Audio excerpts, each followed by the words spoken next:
அரசு உதவி பெறும் மற்றும் சுயநிதி கலை அறிவியல் கல்லூரிகளில் 2026-2027 ஆண்டிற்கான இளநிலை மாணவர் சேர்க்கைக்கு விண்ணப்பிப்பது குறித்து கல்லூரி கல்வி இயக்ககம் முக்கியமான அறிவிப்பு ஒன்று வெளியிடப்பட்டுள்ளது. +2 முடித்த மாணவர்கள் கலை அறிவியல் கல்லூரிகளில் இளநிலை மாணவர் சேர்க்கைக்கு எவ்வாறு இணையதளம் வழியாக விண்ணப்பிக்க வேண்டும், யார் யார் விண்ணப்பிக்கலாம், அதற்கான தகுதிகள் என்ன அப்படிங்கிற முழு தகவல்களையும் தெளிவா இந்த வீடியோல நம்ம பார்க்கலாம். இந்த வீடியோவை முழுசா பாருங்க. இந்த வீடியோவை நிறைய பேருக்கு ஷேர் பண்ணுங்க. மனித சேவை சேனலை சப்ஸ்கிரைப் பண்ணாதவங்க சப்ஸ்கிரைப் பண்ணி பெல் ஐகானையும் பிரஸ் பண்ணுங்க. 2026-2027 கல்வியாண்டில் அரசு கலை அறிவியல் கல்லூரிகளில் இளநிலை மாணவர் சேர்க்கைக்கு விண்ணப்பிக்க விரும்பும் +2 முடித்த மாணவர்கள் இளநிலை மாணவர் சேர்க்கைக்கு விண்ணப்பிப்பதற்காகவும் அதை பற்றிய முழு தகவல்களை தெரிந்து கொள்வதற்காகவும் இந்த வெப்சைட்டை ஓபன் பண்ணிக்கோங்க. www.tngasa.in. இந்த வெப்சைட்டோட லிங்கை நான் டிஸ்கிரிப்ஷன்ல கொடுக்குறேன். இதுதான் கலை அறிவியல் கல்லூரிகளில் இளநிலை மாணவர் சேர்க்கைக்கு விண்ணப்பிப்பதற்கான அதிகாரப்பூர்வ இணையதளம். Government of Tamil Nadu government arts and science colleges admission 2026 அந்த மாதிரி கொடுத்திருக்காங்க. தமிழ்நாடு அரசு கலை மற்றும் அறிவியல் கல்லூரிகள் சேர்க்கை 2026 TNGASA 2026 என்பது பதிவு, விண்ணப்ப கட்டணம், கல்லூரி மற்றும் பாடப்பிரிவினை தேர்வு செய்தல் மற்றும் அச்சிடும் விண்ணப்பம் ஆகியவற்றை உள்ளடக்கிய ஆன்லைன் செயல்முறையாகும். தமிழ்நாட்டில் உள்ள 181 அரசு கலை மற்றும் அறிவியல் கல்லூரிகளில் ஒன்று அல்லது அதற்கு மேற்பட்ட கல்லூரிகளுக்கு விண்ணப்பிக்க இது ஒரு ஒருங்கிணைந்த இணைய முகப்பு ஆகும். விண்ணப்பதாரர்கள் தங்கள் கலந்தாய்வு மற்றும் சேர்க்கையை வெற்றிகரமாக முடிப்பதற்கு இங்கு கொடுக்கப்பட்டுள்ள வழிமுறைகளை முழுமையாக படிக்குமாறு கேட்டுக்கொள்ளப்படுகிறார்கள். விண்ணப்பம் மற்றும் பதிவு கட்டணம் SC, SCA, ST பிரிவினருக்கு 2, மற்ற பிரிவினருக்கு ₹50. இணையவழி விண்ணப்பம் சமர்ப்பிக்க தொடங்கும் நாள் 7/5/2026. இணையவழி விண்ணப்பம் சமர்ப்பிக்க இறுதி நாள் 29/5/2026. அதன் பிறகு இங்கே லெப்ட் சைட்ல குயிக் லிங்க்ஸ் அந்த மாதிரி கொடுத்திருக்காங்க. இதுல அரசு கலை கல்லூரிகளில் மாணவர் சேர்க்கைக்கான வழிமுறைகள், கைட்லைன்ஸ், கல்லூரிகளின் பட்டியல், அந்த மாதிரி அனைத்து தகவல்களுமே கொடுக்கப்பட்டுள்ளது. ஒன்றொன்றாக நீங்க வாசித்து புரிந்து கொண்டு அதன் பிறகு உங்களுக்கான விண்ணப்பங்களை நீங்கள் பூர்த்தி செய்வதற்கு ஆரம்பிக்க வேண்டும். வழிமுறைகள் கொடுத்திருக்காங்க. ஃபர்ஸ்ட்ல தமிழ், ஆங்கிலத்தில் கொடுக்கப்பட்டுள்ளது. உங்களுக்கு விருப்பமான மொழியில நீங்க தேர்வு செய்து இந்த வழிமுறைகளை தெரிந்து கொள்ளலாம். இந்த லிங்க்ல கிளிக் பண்ணீங்கன்னா இந்த மாதிரி PDF ஃபார்மேட்ல ஃபைல் ஒன்று ஓபன் ஆகும். இதுல இதற்கு பதிவு செய்வதற்கான வழிமுறைகள் எல்லாமே தெளிவாக கொடுக்கப்பட்டுள்ளது. அரசு கலை மற்றும் அறிவியல் கல்லூரிகள் மாணவர் சேர்க்கை 2026. தமிழ்நாடு அரசு கலை மற்றும் அறிவியல் கல்லூரிகளில் மாணவர் சேர்க்கை 2026 என்பது இணையவழி விண்ணப்ப பதிவு மற்றும் சான்றிதழ்களை பதிவேற்றம் செய்வதாகவும் அமையும். விண்ணப்பத்திற்கான தகவல்களை பதிவு செய்தல், விருப்பமான கல்லூரிகள் மற்றும் பாடப்பிரிவை பதிவு செய்தல், பதிவு செய்வதற்கான பணத்தை செலுத்துதல், விண்ணப்பத்தை பதிவிறக்கம் செய்தல், சான்றிதழ்களை பதிவேற்றம் செய்தல் ஆகிய அனைத்தும் இணைய வழியாகவே நடத்தப்படும். கலந்தாய்வின் நடைமுறைகள் கீழே பட்டியலிடப்பட்டுள்ள பின்வரும் படிநிலைகளை கொண்டது. விண்ணப்பத்தை பூர்த்தி செய்ய தங்கள் வீட்டிலிருந்தோ அல்லது வேறு எங்கிருந்து வேண்டுமாயினும் இணையதளம் வாயிலாக பதிவு செய்யலாம். இணையதள வசதி இல்லாதவர்கள் அருகில் உள்ள தேர்ந்தெடுக்கப்பட்ட அரசு கலை கல்லூரிகளில் உள்ள மாணவர் சேர்க்கை உதவி மையம், அதாவது அட்மிஷன் ஃபெசிலிட்டேஷன் சென்டர்ஸ் AFC மூலம் இதை செய்யலாம். பாடப்பிரிவுகள் மற்றும் கல்லூரிகளை விருப்பப்படி பதிவு செய்தல். தரவரிசை பட்டியல் அந்தந்த கல்லூரி வலைத்தளங்களில் வெளியிடப்படும். 3 தரவரிசை பட்டியல் உள்ளது. அவை பின்வருமாறு: தமிழ் தரவரிசை பட்டியல் 12ஆம் வகுப்பில் பெற்ற தமிழ் மதிப்பெண்களின் அடிப்படையில் தமிழ் தரவரிசை பட்டியல் தயாரிக்கப்படும். இந்த பட்டியல் BA தமிழ் இலக்கியம், BA லிட்ரேச்சர் படிப்புகளில் சேர்க்கைக்கு பயன்படுத்தப்படும்.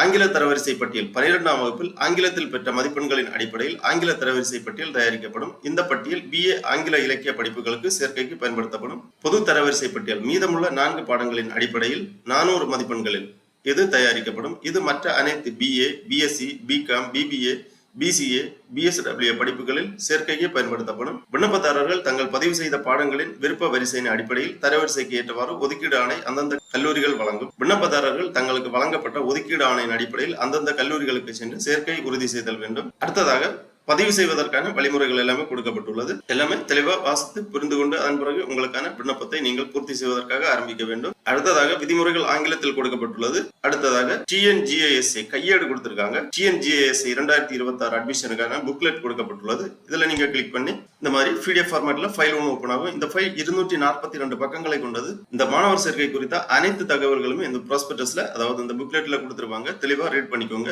ஃபர்ஸ்ட்ல கல்லூரி பற்றிய தகவல்கள் கொடுத்திருக்காங்க. அரசு ஆணையின்படி கல்வி கட்டணம் செலுத்துவதிலிருந்து விலக்கு வழங்கப்படுகிறது. இன்னபிற கட்டணங்கள் சேர்க்கையின் போது மாணவர்களால் செலுத்தப்பட வேண்டும். இக்கையேட்டில் கல்லூரிகளில் உள்ள விடுதிகள் மற்றும் அரசால் நடத்தப்படும் நல விடுதிகள் பற்றிய தகவல்கள் இடம்பெற்றுள்ளன. ஒரு கல்லூரியிலிருந்து இன்னொரு கல்லூரிக்கு மாற்றுவதற்கான வேண்டுகோள் அல்லது வேறு பாடப்பிரிவிற்கு மாறுவதற்கான விண்ணப்பம் ஏற்றுக்கொள்ளத்தக்கதல்ல. லிஸ்ட் ஆஃப் காலேஜஸ் கொடுத்திருக்காங்க. டிஸ்ட்ரிக்ட் வைஸ் காலேஜஸ் டீடைல்ஸ் கொடுக்கப்பட்டுள்ளது. தமிழ்நாட்டில் உள்ள அனைத்து அரசு மற்றும் அரசு உதவி பெறும் அறிவியல் கலை கல்லூரிகளின் விவரங்கள் கொடுக்கப்பட்டுள்ளது. தமிழ்நாட்டில் மொத்தமாக 181 அரசு கலை அறிவியல் கல்லூரிகள் உள்ளது. இதில் உங்களுக்கு விருப்பமான கல்லூரிகள் நீங்கள் தேர்வு செய்து படிக்கலாம். List of colleges region wise கொடுத்துருக்காங்க, டிஸ்ட்ரிக்ட் வைஸ், ரீஜன் வைஸ் கொடுத்துருக்காங்க. ரீஜன் வைஸ் பாத்தீங்கன்னா Chennai region, Coimbatore region, Dharmapuri region, Madurai region, அப்புறமா Thanjavur region, Trichy region, Tirunelveli region, Vellur region, இந்த மாதிரி ரீஜன் வைஸா காலேஜ் லிஸ்ட் கொடுத்திருக்காங்க. அப்புறம் list of colleges, college code and number wise கொடுத்திருக்காங்க. அடுத்ததாக list of course offered by government arts and science colleges கொடுத்திருக்காங்க. அதாவது அரசு கலை கல்லூரிகளில் என்னென்ன கோர்சஸ் ஆஃபர் பண்றாங்க, ஒவ்வொரு கல்லூரிகளிலும் என்னென்ன கோர்சஸ் ஆஃபர் பண்றாங்க அப்படிங்கிற டீடைல்ஸ் எல்லாமே கொடுத்திருக்காங்க. காலேஜஸ் கோடு கொடுத்திருக்காங்க. ஒவ்வொரு கல்லூரிகளிலும் என்னென்ன கோர்சஸ் ஆஃபர் பண்றாங்க, ஹாஸ்டல் ஃபெசிலிட்டி இருக்கா, காலேஜ் ஹாஸ்டல் இருக்கா, வெல்ஃபேர் ஹாஸ்டல் இருக்கா, அந்த மாதிரி அனைத்து தகவல்களுமே கொடுத்திருக்காங்க. சாங்ஷன் ஸ்ட்ரென்த் கொடுத்திருக்காங்க. ஒவ்வொரு கல்லூரிகளிலும் எந்தெந்த கோர்ஸுகளுக்கு எவ்வளவு இடம் ஒதுக்கீடு செய்யப்பட்டுள்ளது அப்படிங்கிற விவரங்கள் எல்லாமே கொடுக்கப்பட்டுள்ளது. இவ்வாறு இந்த புக்லெட்டை தெளிவாக வாசித்து புரிந்து கொள்ள வேண்டும். அதன் பிறகு கல்லூரிகளின் பட்டியல், ஏற்கனவே நம்ம அந்த புக்லெட்ல பார்த்த மாதிரி டிஸ்ட்ரிக்ட் வைஸா காலேஜஸ் டீடைல்ஸ் கொடுத்திருக்காங்க. இதுலயும் கொடுக்கப்பட்டுள்ளது எவ்வளவு சீட் ஒதுக்கப்பட்டுள்ளது அப்படிங்கிற டீடைல்ஸ் எல்லாமே கொடுத்திருக்காங்க. வாசித்து புரிந்து கொள்ளலாம். அதன் பிறகு மாவட்ட வாரியான கல்லூரிகளின் பட்டியல் கொடுத்திருக்காங்க. தேவையான ஆவணங்கள் கொடுத்திருக்காங்க.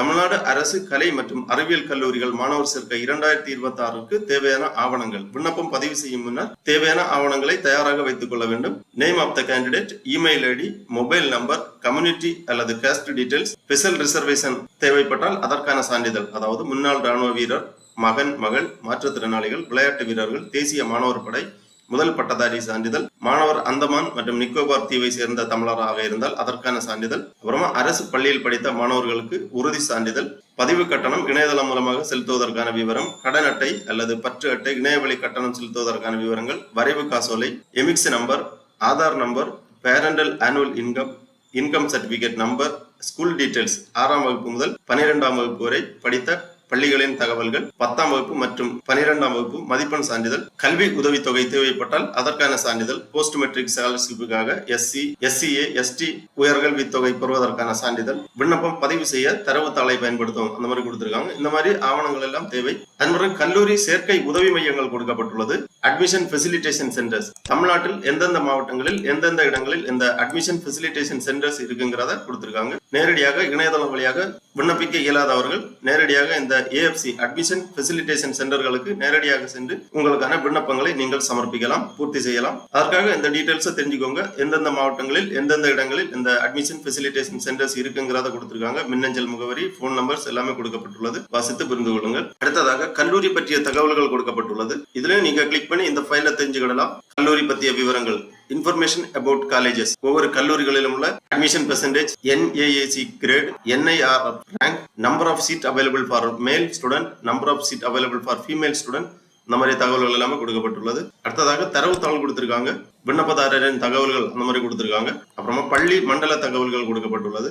எல்லாமே தெளிவாக வாசித்து புரிந்து கொள்ள வேண்டும். அதன் பிறகாக நீங்கள் விண்ணப்பிப்பதற்கு முன்பு அப்ளிகேஷன் ப்ராசஸ் கொடுத்திருக்காங்க. ஃபர்ஸ்ட்ல ரெஜிஸ்ட்ரேஷன், அதன் பிறகு லாகின், அப்புறமா fill personal information, special reservation information, scholarship information, school of study information, academic information, preview details, choice filling, complete payment, download application, certificate upload, இந்த மாதிரி 12 ஸ்டெப்பாக கொடுத்திருக்காங்க. ஒரு ஸ்டெப்பா கவனமாக தெளிவாக உங்களது விண்ணப்பத்தை பூர்த்தி செய்ய வேண்டும். விண்ணப்பிப்பதற்காக click here for new UG registration அந்த மாதிரி கொடுத்திருக்காங்க. இந்த டேப்ல கிளிக் பண்ணிக்கோங்க. உடனே இந்த மாதிரி ரெஜிஸ்ட்ரேஷன் பேஜ் ஓபன் ஆகும். தயவு செய்து அனைத்து விவரங்களையும் நிரப்பவும். இங்கு உள்ளிடப்பட்டுள்ள விவரங்களை பின்னர் மாற்ற முடியாது. எனவே நிரப்பும் போது கூடுதல் கவனம் செலுத்துமாறு கேட்டுக்கொள்ளப்படுகிறார்கள். அனைத்து தகவல் தொடர்புகளும் கொடுக்கப்பட்ட மின்னஞ்சல் முகவரி மற்றும் மொபைல் எண்ணுடன் மட்டுமே பகிரப்படும். எனவே சரியான தகவல்கள் வழங்குவதை உறுதி செய்யவும், அந்த மாதிரி கொடுத்திருக்காங்க. இந்த நோட்ஸை தெளிவாக ரீட் பண்ணிக்கோங்க. அதன் பிறகு ரெஜிஸ்ட்ரேஷன் பண்றதுக்காக விண்ணப்பதாரர் பெயர், 10ஆம் வகுப்பு அல்லது 12ஆம் வகுப்பு மதிப்பெண் சான்றிதழில் உள்ளவாறு உங்களது நேம் தெளிவாக பூர்த்தி பண்ணிக்கோங்க. கைபேசி எண், மின்னஞ்சல் முகவரி, confirm email, date of birth, அப்புறம் +1 தேர்ச்சி பெற்றுள்ளீர்களா, எஸ் டிக் பண்ணிக்கோங்க.